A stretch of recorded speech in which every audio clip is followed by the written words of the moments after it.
Hello listeners, we are your co-hosts Janine Bailey and Marie Quigley for the Empower World Coaching and Leadership Podcast. Empower World brings guests who are making a difference to the world to inspire coaches and leaders who lead with mind, heart and soul.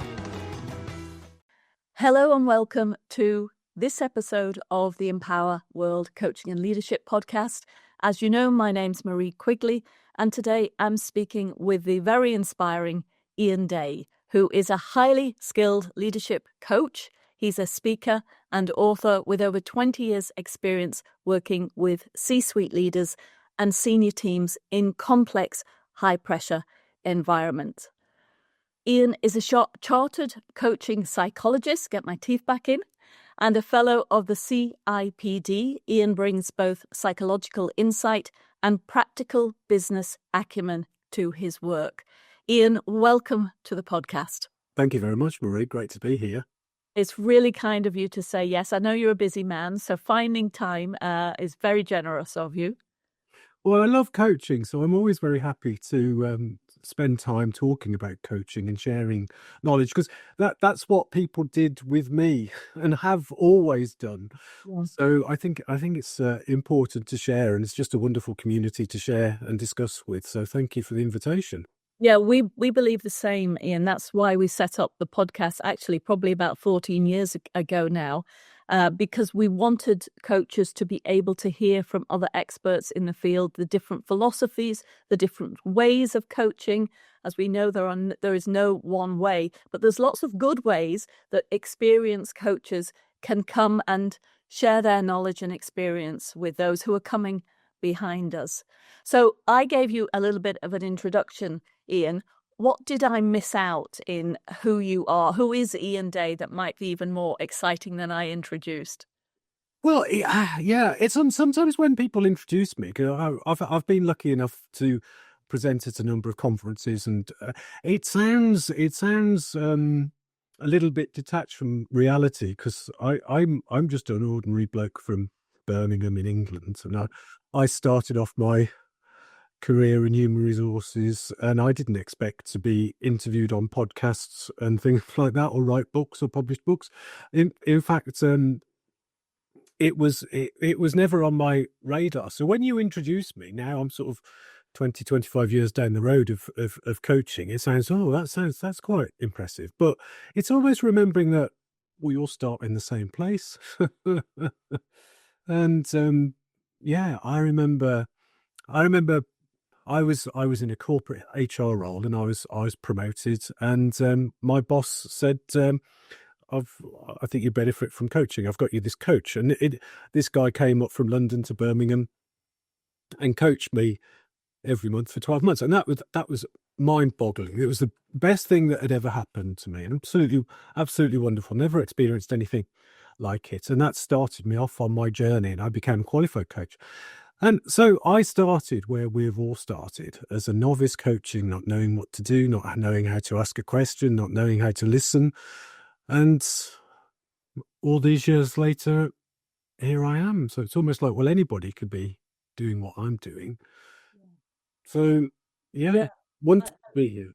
Yeah, I love what you say. So you came into coaching because you had a coaching experience that really kind of offered you something perhaps that you hadn't experienced before, and you thought, gosh, that has some impact. I might like to do that.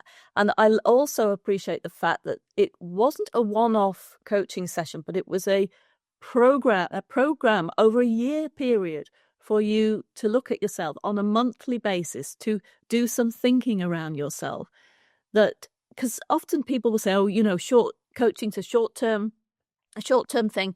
And it can go on a lot longer than we think. I've got clients who are still with me, not on a regular basis, not on a monthly basis, but who have stayed with me for 5-6 years, because the check-in of having a coach to support them on this leadership journey is so essential. Yeah, I think that's almost like the luxury of coaching, that you've got that depth and you've got that trust. So the guy that coached me, is still a friend and a mentor after all these years. But that depth of relationship it does develop over time, and it's really, really significant and really precious, because I think that was the only time that I talked about myself. I mean, I was in a head of talent role, and I'd commissioned leadership development programs. Done that for a while, but I'd never commissioned a coaching program. I was relatively new to coaching. We're talking 25 years ago, so it was established and relatively new. Um, and so although I'd commissioned and I experienced a lot of leadership development programs, there was nothing as powerful as this one-to-one coaching, just having somebody listen to you. And it's just so precious, the space and time to understand your own thinking and what's the significance of that. What does it mean? It helped me understand who I am as a person and my values. And it was life changing, because that set me off on this journey that I've continued on for all these years. Yeah, that's beautiful. And of course, I first came across your work from your book, Challenging Coaching, Yeah. which really gave us all a kick up the boot, the loving boot, Right. to get us thinking about this thing that often is thought of as maybe soft and gentle and supportive. And you brought in this concept of the loving boot and so much more than that in your Challenging Coaching, that enabled, I think, coaches to look at both sides of the coin and all around the coin, the circumference of the coin, to support people to think about, how can I support yet challenge leaders in a way perhaps that they aren't. I know I work with a lot of CEOs, and they don't get the challenge that they want because of their level. Yeah, and that's so important. But it's when I co-wrote it with John Blakey. When we wrote the book, it was almost like there was a dissatisfaction with coaching, because there was the sort of the notion of the person-centered coaching approach, and you'd follow the agenda of the coachee, the client, and it was almost like you as a coach were not present in the room. You try and keep yourself detached and away, and it never felt particularly comfortable. And when I would talk to my senior clients, and they said, well, what did you value? What was your feedback about that coaching session? They said, when you challenged me, when you encouraged me to question myself and my decisions. And so there was this almost like this absence of what the professional bodies were suggesting in terms of coaching competencies, and what my clients were suggesting they valued. And yeah, it didn't seem quite right. And I remember them going back to when I was coached, that there was a particularly challenging coaching session where I was in tears at the end of it, in a very positive way, not in an aggressive way, but the realization that I had during I was in tears, and it was incredibly powerful and needed. Yeah. So, but the word challenge, it can be quite confrontational. So, challenging coaching, it didn't get an easy start in life. It was not really accepted to start off with, because it was very different to the normal approach to coaching. But over time, it's received a lot of interest and almost become accepted. So luckily, I've been able to travel and present and talk about that, and it's been great. But to start off with, it was almost like challenge was something that coaches don't do. And I admit, when I went into coaching to start off with, I hoped I was a nice person that was going to help my clients. So challenge was not something that I wanted to do, because it was almost like challenge as a word is association with confrontation and aggression, but it's not that. It's about accepting the person who they are, and just trying to encourage them to look at the world in a different way. So whatever assumptions what they have, limiting beliefs, whatever they might be, let's just highlight that could be an assumption. It could be a limiting belief. There could be a different perspective, and encouraging people to think differently. And it is just challenging assumptions. I think that's a way of putting it. Rather, it's not about challenging the individual. It's challenging assumptions and beliefs and suggesting alternative perspectives. Yeah, totally agree. And to do that, we need to contract well around that. You know, I think about also provocation in the language of coaching, how useful a provocative Yes. reflection or a provocative question can be. And yet we do need to have safety and security to be able to challenge in that way. So I think when I'm supervising coaches, I notice that they can't do that because the contracting hasn't been strong enough around building up the connection to be able, the permission as well to be able to do that kind of work.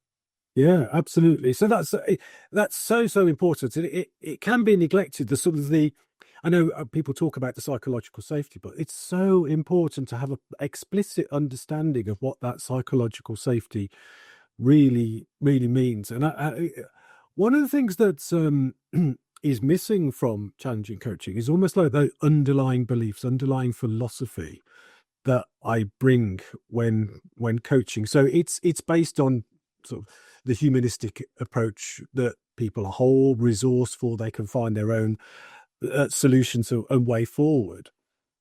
And so some of the people that influenced me have been people like Carl Rogers, who's one of the founders of some of the coaching counseling approaches, and he's got some core conditions, and there's three of those particularly are empathy, unconditional positive regard, and congruence. And if I have unconditional positive regard towards my clients, that I believe they are great, resourceful, whole, capable of marvelous things, and if I have that belief, then I can challenge them.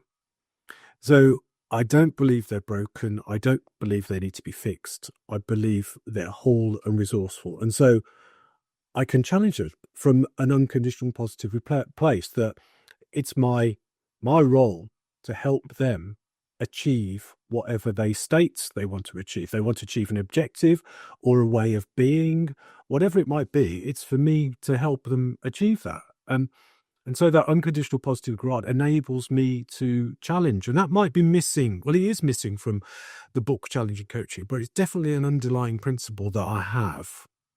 Yeah, me too. Absolutely, me too.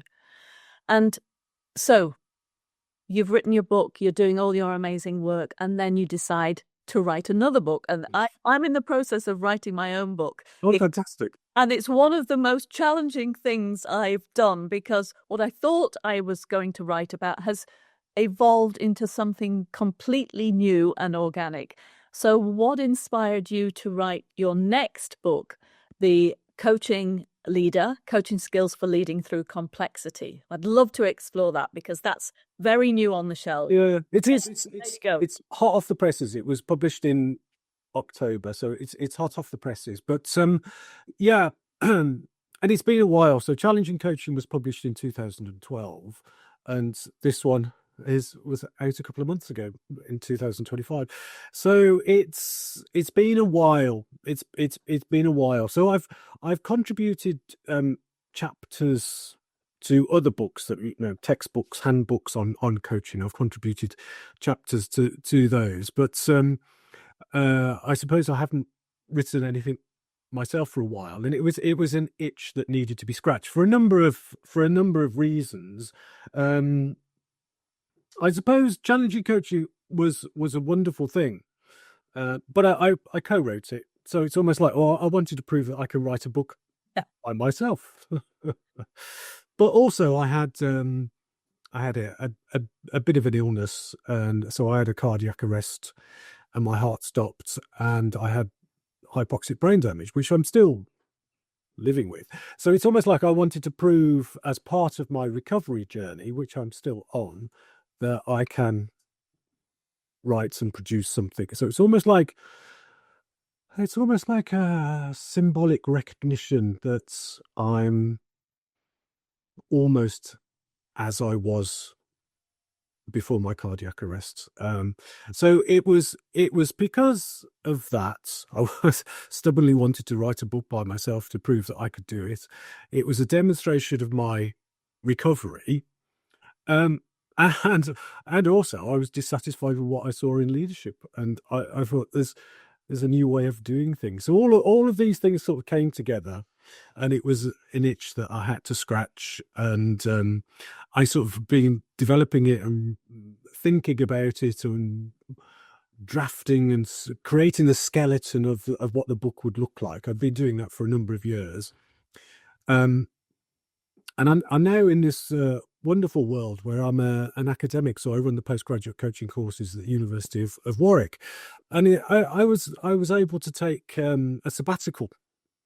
So they granted me a sabbatical to complete the book, which was absolutely wonderful. So that was part of 2025 where I took the sabbatical to write the book, and yeah, it was completed and published. So the itch was well and truly scratched. Right. Well, thank you for sharing about what happened and the consequence of what happened as a result of your health. I have to say, when you shared that, I got kind of a weight on my chest and felt deep compassion for you, recognizing how you are also, when that something like that happens, you are also leading yourself through the complexity of having to come back to the world in whatever capacity you can. Is it okay if you share what lessons you learned through that, Ian? Because it's just found, I think, to have these moments in our life that can teach us so much. Well, yeah, absolutely. I'm very open about it, and I've written about it, and I talk about it, and I post on LinkedIn about it, because I think it's important for people to know. Because when you see somebody, particularly, there's no visual sign of a illness or a difficulty or whatever. So there's with a lot of people, there's these hidden disabilities, and we just don't know. But there can be disabilities that we're not aware of, and it's important for me to speak and share. And there's been people that I've met over the years who've had brain injuries, and we've had wonderful conversations, and it's almost like playing Snap. Oh, I got that. But it's it's a bit of gallows humor, but it's a bit silly. But it can be very supportive. But we've got to talk, and particularly with men. Yeah, we've got to have ability to want to talk. So I put myself out there as saying that I had this. I had a cardiac arrest. I had hypoxic brain damage because my brain was starved of oxygen, and I had a lengthy recovery. And I'm still have issues relating to that, and I'm very happy to talk and help and just share with others that might be on that journey, because it's amazing the things I've learned through that is it's not just personal things. It's yeah, I can be resilient, I can be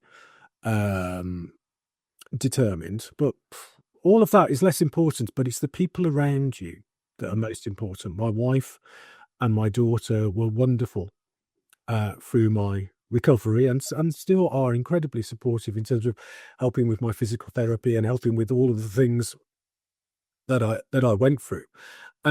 So I think in almost like anything we do, it's who have you got around you. And I think about with the new book, I acknowledge various people, including my wife and daughter in particular. But in terms of the coaching supervision group I'm part of, I acknowledge the people that have helped me in that process. As you mentioned, I'm a chartered coaching psychologist, and I'm part of a peer group, division of coaching psychology peer group. And the people that I meet with on a 6 weekly basis, I've also acknowledged, because they've been incredibly significant in helping me develop the book, but also in my recovery. They might not realize, but they have. So it's almost like in anything we do, who can you surround yourself with that can help you be the person that you really want to be? And I think that's the wonderful thing.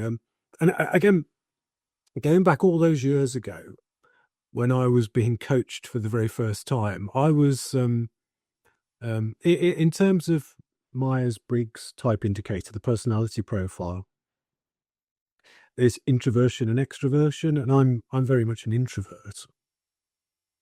So that's sort of internal processing, internal thinking. And my coach said, we were talking about a particular issue, particular problem all those years ago. My coach said, "Who have you spoken to about this?" I was completely dumbfounded. That was just such an obvious question. But being an introvert, the only person I'd spoken to was myself. So I had this issue. I hadn't been able to solve it. And he said, "Well, who have you spoken to?" And no one. Why would you ask that question? But it's quite clear. Speak to others. And again, that is a lesson that has lasted for 25 years, that speak to people, talk to people, surround yourself. And so that's almost like a lesson that's helped me with my career in coaching, but has particularly helped me with my recovery. Surround myself with people that can help and support in anything, which is wonderful. Yeah. So thank you for sharing that, Ian. I think there's so many lessons in that. And so, that relates to leadership in so many ways, because when people get to the top of the ladder, they often have no one to talk to, or the people that they talk to only share what they want them to hear. So are not challenging or not provocative or not able to support people to think in the lovely way that your coach did, asking powerful questions to support their thinking. So if we come to your new book, which is about the leadership landscape in the complexity that we're living in, that we're living in a very different world than we began coaching in, right? So there's so many more systems that are impacting leadership and how we turn up and lead in our life as well as our work. So take us through some of the concepts in the book, and why should a coaching approach be considered when thinking about leadership? Yeah, thank you. Again, it was this dissatisfaction. I suppose when I wrote Challenging Coaching, it was a dissatisfaction with coaching, the profession, and what it seemed to be limited. And then with the coaching leader, it seemed to be a dissatisfaction with leadership, because we just seem to be facing the same problems. And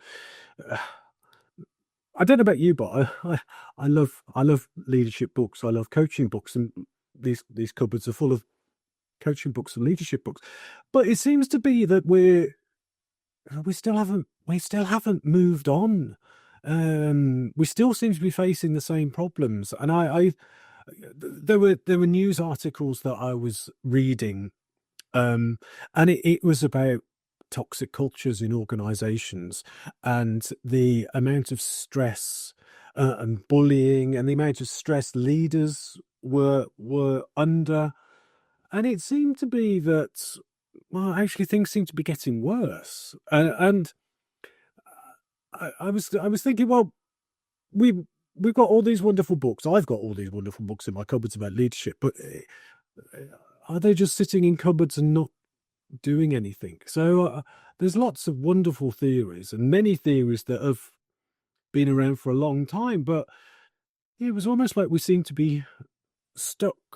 Or almost, it's almost gone round in circles. I don't know, because there seemed to be an increasing amount of pressure, and maybe that was because of the challenges of COVID and lockdown and cost of living crisis and organisation struggling in that environment. But it almost like things were really difficult, and organisations were getting more and more challenging, and maybe that created a pressure cooker where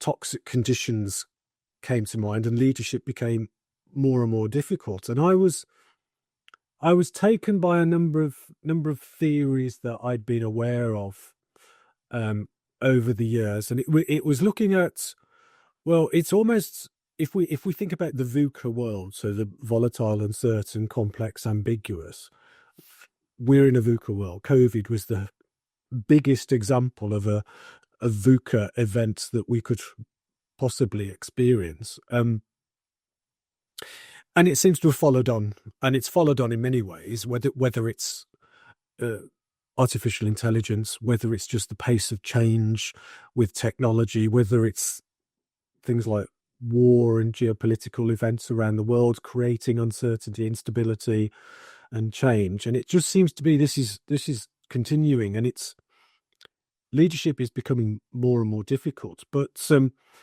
I was looking at some of the research, particularly there's a guy called Ron Heifetz, and he talks about adaptive leadership, and he talks about adaptive challenges. These are challenges that are so big and difficult we don't know the answer to. We've never faced them. And there's also another author called Keith Grint that talks about wicked problems, which are the same as adaptive problems in a different way. Problems we've never faced. So we can't draw on experience to find a solution. There's no precedent. There's no manual about how to resolve it. But also, with the pace of change, it's almost like the leader's knowledge is very quickly outdated. I can't keep up with technology and change and innovation, but there are people around me who can. So I think the world has changed so much. The VUCA world has created these adaptive challenges, these wicked problems that we've never faced before. One person cannot possibly solve these problems. So we've got to engage other people.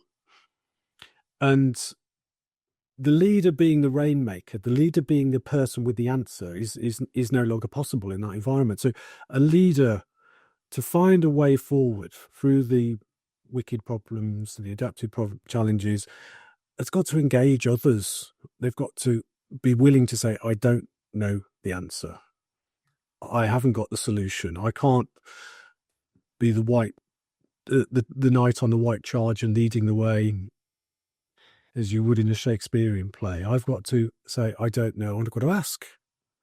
So I've got to ask questions as if I'm a coach and I'm curious and I want to understand, and I want to know. But it's also that I'm willing to listen. And I think a lot of businesses, we have meetings and we don't really listen. We just wait for the other person to be quiet, and I know I can put my point forward. We don't actually listen. So there's the willingness to ask questions, there's a willingness to listen, and there's the willingness to be influenced by the other person. So I can change the way I think and act based on what other people say. So listening and questioning, the foundations of coaching, and also the mindset, the willingness to be humble, the willingness to be vulnerable, and the willingness to engage with others. It all comes together. And it just struck me that that's what we need in this world. So if leaders took this approach, there could be solutions that we've never seen before by listening, questioning, engaging with others. Yeah. And that's just the coaching approach brought into leadership at the front. And absolutely, you're preaching to the converted here. I work with a lot of leaders, teaching them coaching skills to bring into leadership. And one of the things that they struggle with is this asking for support. That's the first thing that was really uncomfortable for them, especially at a certain age in their career, because they just haven't done it.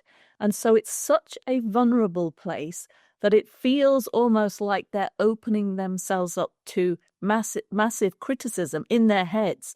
But actually, when they do it, it builds such a bigger connection with their teams, because vulnerability in other people is such an attractive trait in a leader. But for the leader themselves, they think that, I should not show that. So how do you invite more self-awareness to support, because we are living through more complexity than we've ever experienced before, as you say. How do you invite that self-awareness to come into their leadership, Ian? Yeah, that's great. That's a great point. And again, I suppose I go back to this my coaching experience 25 years ago. That was the way I realized that, because it was almost like my coach created the conditions where it was okay. It was fine for me to be in tears in a coaching session. And so he demonstrated that unconditional positive regard. He wasn't going to laugh. He wasn't going to ridicule you. He was just going to acknowledge and accept all of the things I said in a very positive way. And if I was in floods of tears, he not acknowledged and accepted. He allowed it. He created the conditions. There was no judgment. And it was almost like there is that where are the role models? That was my role model, because I'd never seen that in an organization before. And I always try to hide my feelings because, again, I think about my early career in human resources. I was paid to know the answer. I was paid to solve a problem quickly. I wasn't paid to say, I don't know how to do this, I'm going to go off and talk to somebody. I wasn't. That would have been a ridiculous thing to do, because I was promoted for my knowledge. I was promoted for my pace. I had bonuses for all of these. So all of this macho behavior is sort of reinforced. The vulnerability is not. So it's almost like finding the permission to do that. And I think as leaders, we have to set ourselves up as role models to give people permission in different parts of the organization that it's fine to do this and to be vulnerable and to take a different role, not be the stereotype since the 1970s, to take a different approach. So, and it's almost like, okay, well, if I was a leader, I might not have a boss that is a role model, might not have a boss who's willing to do that. So how can I practice? And it could be with friends and family that you can just take one step of, I don't feel too good today. Just saying how you feel and seeing what the reaction is. So you can almost like practice this vulnerability, and it will be surprising because you'll actually probably get a lot of support and a lot of positive affirmation. So if we take a step to demonstrate vulnerability, we will be reinforced and we'll realize, okay, that was all right. I can do more of that. I maybe can take it from outside work, inside work. And you could maybe try with your colleagues. I just don't know what to do in this situation. What advice could you give me? And just see. So there is this affirmation, but there is a bit of risk taking. Yeah. Changing behavior as well. Right. And it's so interesting, isn't it? Because the leaders are used to risk taking in terms of decision making and capacity and growing the business. But it feels so much more sensitive when it's a risk about seeing maybe inside, I call it going inside yourself and letting someone in your internal landscape. That feels a far more riskier risk. Yes. Making a decision to earn £1 million or £1 trillion. So what are the ways that leaders can learn to build the capacity for self-awareness? What would you suggest that they do? I think it is that sense of confidence, and confidence builds step by step. And it is that, I think, encouraging people to take a sort of a self-reflective approach. And I think the best coaches and the best leaders are the most self-aware and create time to self-reflect. So find a way to self-reflect. Like it could be the end of a day. What did I learn about myself during that day? What happened, and how do I feel, and what am I going to replicate, or what am I going to do? So it's just that, taking that time to reflect. So I think that's a key first step. And try and find like-minded people, whether that's friends, family, colleagues. I've got a colleague where I work now, and every week we share pieces of music that we both enjoy and we talk about. But as well as have a common interest in music, we talk about other things. It's just an opportunity to open up the dialogue, and it's finding that opportunity to have it as a step in the door, step through the door. So you find somebody, you talk, and it grows. So self-awareness, and just find somebody that you can walk shoulder by shoulder and you can share some of these things. Yeah, it's such an amazing thing to be able to do that in an environment where it's not commonplace. And I also really appreciate that question that you asked.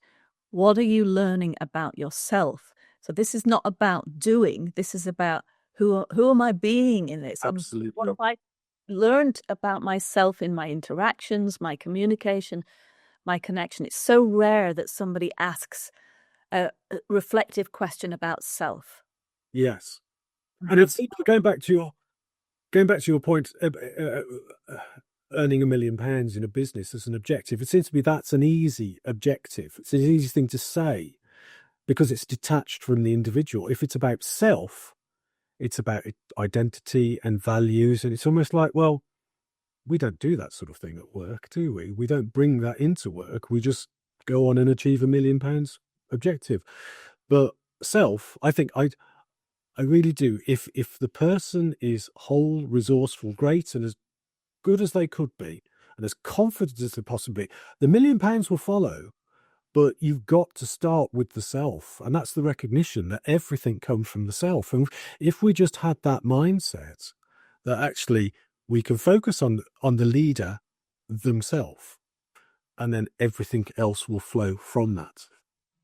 Oh, yeah, you're talking my language. That makes absolute sense. And I know that some of these concepts are really unusual to leaders because they haven't given the time to think about self because they're so busy in the doing. Yes. And so the system in the organization can often stop that self-reflective process happening. But I think we can be that drop in the ocean. If we start it, we can model it, and then it can also have a ripple effect. Especially, Absolutely. you talk about this in your book. And I'm wondering, as we're coming to the closing of our conversation, Ian, and I could talk to you all day about this, but if a leader could implement one idea from your book tomorrow that they could practice, that could make the biggest immediate difference for them, what would it be? I think there's a question that somebody could ask themselves: who am I being as a leader? So it's asking themselves that question, and it's listening to their own thoughts and feelings about that, and creating time to listen to themselves and listen to others. So that reflective question, who am I being? And we can all ask that. Who am I being as a leader? Who am I being as a coach? Who am I being is a big question. It certainly is. And needs some time for the answers to unfold, because initially it can be a very daunting question. So Yes. yeah, appreciate that. And so if you're looking ahead, you've seen the complexity of leadership that has developed up to this stage. And you mentioned earlier about AI now coming into our system, which is another complexity that we're dealing with. For you, what do you see the next frontier for leadership development and coaching as complexity continues to grow? Yeah, one of the final chapter of the Coaching Leader, I do talk about what's in the future, and AI is one of the things. And I think we're going to get I don't think complexity is going to become more simple and more straightforward. It's just going to, like an exponential curve, it's going to become faster and more complicated. So I don't think things are going to plateau and change. It's just going to become a different form of complexity. So AI might be one at the moment. There's a lot of polarity in our society that's quite frightening and worrying at the moment, that I think we need to try and address, maybe through listening and willing to accept other people's perspectives. But the complexity is just going to change in different forms. But it's the willingness to say to myself, well, I've been successful to this point, but the world has changed around me. The system that I am in now is no longer the same system I was in 5-10 years ago. So the skills and habits that I learned back then maybe need to change. So I might need to take a different approach to address, to be ready, to be resilient for whatever challenges come next. And that willingness to take a different approach, because complexity is just going to continue in a different form that we don't know about yet. AI is just a symptom. There's going to be something AI plus that's next, that's beyond, that we're not ready for. But it's that willingness to try and adapt and take a different approach. Yeah, thank you, Ian. And I know we've got lots of leaders listening into this podcast, and we also have lots of coaches. And there's a lot of similarities that we're talking about, this coaching approach to leadership. If you're thinking about coaches who are going in to work with people in this complexity, who do they need to be in order to support brave questions, loving approach, but also a challenging approach? And we come and back all of your work to this. What advice would you give them? Yeah, I think there is that confidence. And I think there's the confidence and curiosity. And if you're confident and curious, then you can ask those questions with unconditional positive regard to make a change. And that's it. And it is that question again, who do you want to be as a coach? So do you want to make a change? Do you want to make a difference to leaders? Do you want to make a difference in society? And if you do, then maybe a challenging, curious approach is the way to go. Confidence and curious are things to look at developing. Fantastic. Thank you so much, Ian. If you could leave our listeners with some reflective question or something to look at or something from your book, what would you end our conversation with? So I was writing the chapter on listening, and that's sort of almost like one of the skills that I talk about. I talk about that as one of the skills of leadership, but also on my coaching courses, I talk about that for coaches. And it always comes first with leadership skills and with coaching skills. It always comes first. And one of the things that when I was engaged in conversation against surrounding people around me, one of the people that talks about one of the key attributes of listening is the willingness to be listened, the willingness to be influenced by somebody else. So it is that question, am I willing to be influenced by other people? Wow. Now my mind's going to a million other places for questions. So we might have to get you back on this podcast to explore that, Ian. I know people will want to know. Thank you for that. Thank you for sharing that. What a lovely ending. I know our listeners will want to find out more about you, your work. How do they do that? How do they connect with you? So the best thing to do is LinkedIn. I love using LinkedIn. So I post articles and blogs on that. So please just look for me on LinkedIn, and it would be great to connect and happy to communicate and share, which is wonderful. As I spoke to, I always love sharing with others and learning from other people. So please do connect with me on LinkedIn. That would be wonderful. Great. Thank you, Ian. And one last picture of your book, if you up for our people who are watching on video, The Coaching Leader, Coaching Skills for Leading Through Complexity by the wonderful Ian Day. Thank you very much. Thank you for your time. It's been such a pleasure to speak with you. Listeners, thank you for listening. As always, if you like what you hear, please share with your communities. If you've got some ideas for conversations for us to have with inspiring coaches and leaders around the globe, drop us a line and we will listen. Have a wonderful day, everyone. Thanks for listening. You can find out more about us on our website, www.empower-world.com, and on our social media networks, Facebook, LinkedIn, Twitter, Instagram, and YouTube. Be empowered.